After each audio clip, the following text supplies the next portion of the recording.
80% na sa mga basakan sa Oroqueta City ang nahumana sa gipahigayong geotagging, matud pa ni Noel Piula. Aniya ang kumplitong detalye.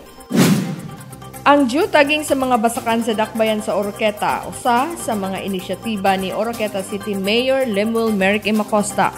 Aron ma-account sa dakbayan sa Oroqueta kung unsa ang gidaghanon, unsa ang kadakon og matino kung kinsa ang nanag-iya og ang nagtikad sa mga basakan sa dakbayan. Napa-implementar ang geotagging, pinaagi sa City Agriculture and Fisheries Office kun CAFO, nga gipanguluhan ni City Agriculturist Noel Piula. Sumala pa ni Noel Piula, ana-ana sa kapin 80% na sa mga basakan sa dakbayan ang na-geotag og dahuman nga mahuman kini karong bulana February 2024. Atong gikuhan og technical description ang tanang basakan dinhi sa Oroqueta. At least matino na to pod og ang kinsa ang tinuod nga tag-iya ug ang trabaho ni ini. Kay isa na sa mga or number 1 na gina siya nga basihanan kung mohatag og mga ayuda ang ato ang national or local nga pangagamhanan, diha nato matino kung pila gyud ang ato mahatag nato nga fertilizer, pila mahatag nato nga mga seed requirement nila.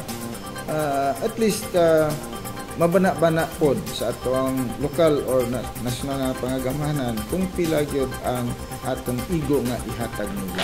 Pinaagi sa geotagging, mahanay na ang mga datos ug matubag ang kaniadtong problema nga dili mahatag sa insaktong beneficiary ang gihatag sa gobyerno tungod kay sa kaniadtong datos daghan ang nanag-iya sa usa ka luna ug paningkamutan nga ang tanang uma sa dakbayan ug lakip na ang tibok probinsya ma-geotag.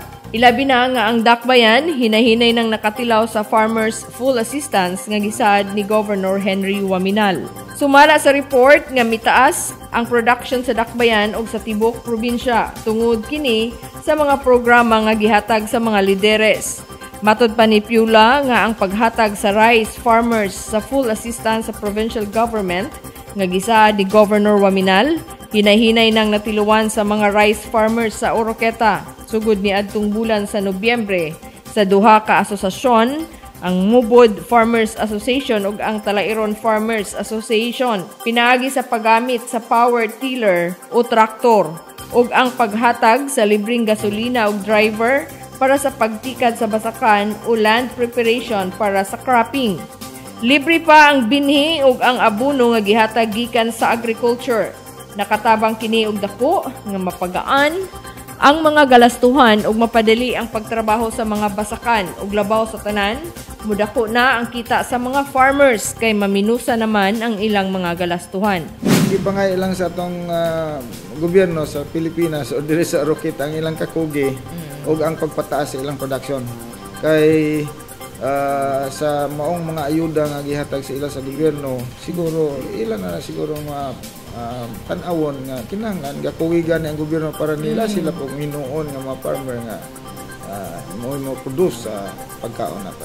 Magana man pud na sila kaayo, at least ang motivation mo taas, and at the same time murag posibleng maubos ang presyo sa ato ang pagkaon. Ubay-ubay na sa mga basakan sa dakbayan ang hinay-hinay nang naka-recover human naguba sa dakong baha usa na katuig ang nakalabay.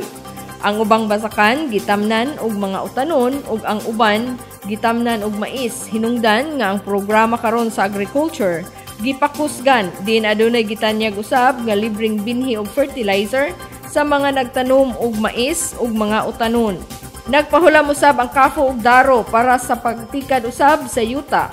Apan first come first serve lang tungod sa kakulangon sa ekwipo. Dugang asoy ni Piula nga bisan pa nga nakasinati ang mga rice farmers sa dakbayan sa Oroqueta og kalamidad, din usa sila ang dakong naapektuhan apan wala sila kawadi sa paglaom nga mibarog. Sila tungod kay ang pangagamhanang lokal sa dakbayan ug sa probinsya anaa kanunay nagpaluyo og nangitag pamaagi nga makatabang kanila.